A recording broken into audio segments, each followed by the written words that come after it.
नमस्कार। स्वागत है आपका हमारे YouTube चैनल कीसू लर्निंग में। तो आज की क्लास में हम जानेंगे वर्णमाला टॉपिक के कुछ महत्वपूर्ण बिंदु, जिन्हें हम शॉर्ट्स नोट्स भी कह सकते हैं। पिछली क्लास में हमने वर्णमाला के सभी टॉपिक्स को क्लियर किया है। अगर आपने अभी तक वो वीडियो नहीं देखा तो आप हमारे चैनल कीसू लर्निंग पर विजिट करिए और वहां जाकर के वर्णमाला के सभी टॉपिक्स को देखिए। तो आज की क्लास में हम देखेंगे शॉर्ट्स नोट, जो कि कुछ महत्वपूर्ण बिंदु हैं, जिन्हें कि आप अगर याद कर लेते हैं तो आपके एग्ज़ाम में 2-4 नंबर के क्वेश्चन तो इससे ज़रूर आएंगे। तो वर्णमाला टॉपिक के कुछ महत्वपूर्ण बिंदु। तो पहला है, ध्वनि के लिखित रूप को वर्ड कहते हैं।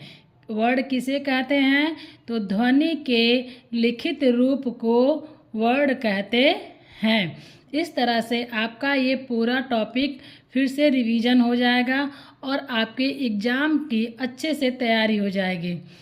तो एग्ज़ाम में इस तरह से प्रश्न आते हैं कि वर्ड किसे कहते हैं।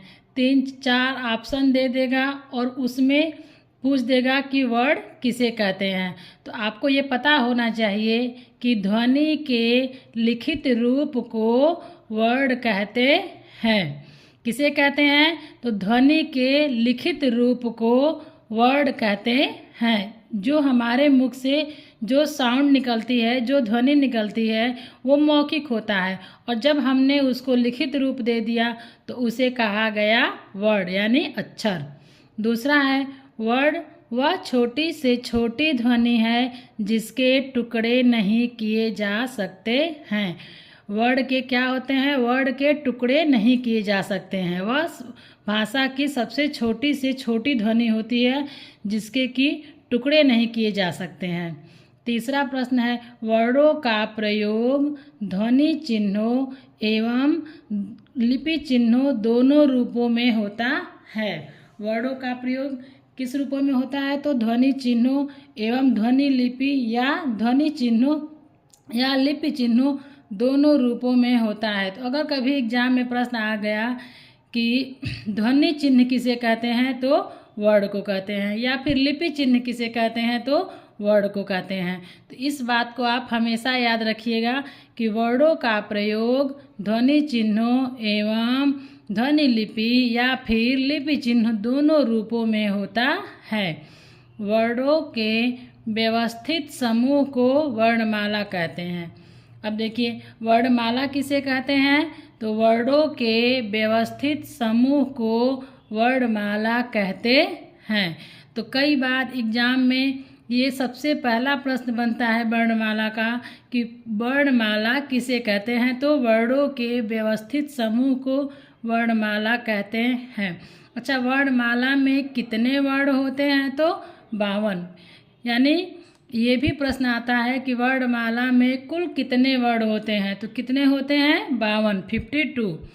नेक्स्ट है, जिन ध्वनियों के उच्चारण में श्वास वायु बिना किसी रुकावट के मुख से निकलती है उन्हें स्वर कहते हैं। तो ये भी आता है एग्जाम में कि स्वर किसे कहते हैं? तो जिन ध्वनियों के उच्चारण में श्वास वायु बिना किसी रुकावट के मुख से निकलती है उन्हें स्वर कहते हैं। नेक्स्ट है, होठों की आकृति के आधार पर स्वरों को 2 भागों में बांटा गया है। कौन कौन सा है? वृत्ताकार और अवृत्ताकार। ये भी प्रश्न एग्जाम में आया हुआ है कि होठों की आकृति के आधार पे स्वर को कितने भागों में बांटा गया है? तो आंसर होगा 2 भागों में, वृत्ताकार और अवृत्ताकार। उच्चारण में लगने वाले समय के आधार पर स्वर के 3 भेद होते हैं। कितने भेद होते हैं? तो 3 भेद होते हैं। उच्चारण में लगने वाले समय के आधार पर स्वर के 3 भेद होते हैं, ह्रस्व स्वर, दीर्घ स्वर और प्लुत स्वर।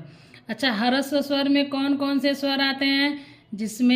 जिसके उच्चारण में सबसे कम समय लगता है उन्हें हम कहेंगे ह्रस्व स्वर। ह्रस्व स्वर कौन कौन सा होता है? तो अ, छोटी ई, छोटा ऊ और री। और दीर्घ स्वर में ह्रस्व स्वर से दुगुना समय लगता है। दीर्घ स्वर के उच्चारण में ह्रस्व स्वर से दुगुना समय लगता है, तो इसे हम कहते हैं दीर्घ स्वर। इसमें कौन कौन से स्वर आते हैं? आ, बड़ी ई, बड़ा ऊ, ए, ओ, औ। प्लुत स्वर, प्लुत किसे कहते हैं? जिसमें 3 गुना समय लगता है, जैसे ओम, राम, तो इसमें 3 गुना समय लगता है, तो इसे कहते हैं प्लुत। नेक्स्ट है, व्यंजन वर्णों को 3 श्रेणियों में बांटा गया है।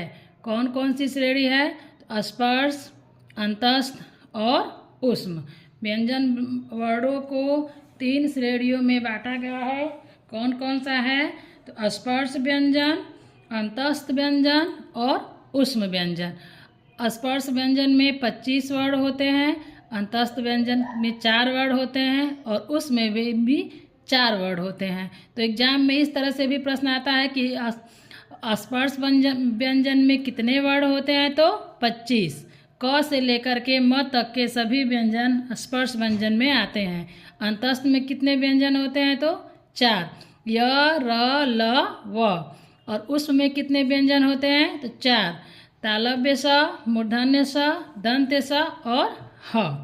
नेक्स्ट है, स्वर तंत्री में श्वास के कंपन के आधार पर व्यंजन वर्णों के 2 भेद हैं। पहला है अघोष, दूसरा है सघोष। इसको याद करिएगा। स्वर तंत्री में श्वास के कंपन के आधार पर व्यंजन वर्णों के 2 भेद हैं, अघोष और सघोष। श्वास की मात्रा के आधार पर व्यंजनों के 2 भेद हैं। कौन कौन से हैं? अल्प प्राण और महाप्राण। नेक्स्ट है, एक या अधिक ध्वनियों का उच्चारण यदि एक झटके में होता है तो उन्हें अक्षर कहते हैं। तो एग्जाम में इस तरह से भी प्रश्न आता है कि अक्षर किसे कहते हैं? तो एक या अधिक ध्वनियों का उच्चारण यदि एक झटके में होता है तो उन्हें अक्षर कहते हैं। ड और ढ द्विगुण व्यंजन है। ये 2 जो हैं वो क्या हैं? द्विगुण व्यंजन है। किसमें? क्योंकि इसमें 2 मात्राएं हैं, 2 स्वर लगे हैं, इसलिए ये द्विगुण व्यंजन है। व्यंजन वर्णों की संख्या 33 है। अगर एग्जाम में आए कि व्यंजन वर्ण की कितनी संख्या है या व्यंजन वर्ण कितने होते हैं, तो 33। कौन कौन से होते हैं? स्पर्श व्यंजन 25, अंतस्थ व्यंजन 4 और ऊष्म व्यंजन 4। और यदि वर्णमाला की संख्या पूछे तो 52। वर्णमाला की संख्या होती है 52 और केवल व्यंजन पूछे तो 33। भाषा की सबसे छोटी लिखित इकाई रूप वर्ण है। भाषा की सबसे छोटी लिखित इकाई क्या है? वो वर्ण है। हिंदी वर्णमाला में 44 मूल वर्ण हैं। हिंदी वर्णमाला में 44 मूल वर्ण हैं, 11 स्वर और 33 व्यंजन। तो व्यंजन की संख्या पूछे तो 33, स्वर की संख्या पूछे तो 11 और वर्णमाला की टोटल पूरी संख्या पूछे तो 52। और वर्णमाला में 44 मूल वर्ण है, 11 स्वर और 33 व्यंजन। तो इस तरह से अलग अलग प्रकार से एग्जाम में क्वेश्चंस आते हैं। तो हमने आपको कुछ महत्वपूर्ण बिंदु बताया जो कि आपके लिए बहुत ही उपयोगी साबित होगा।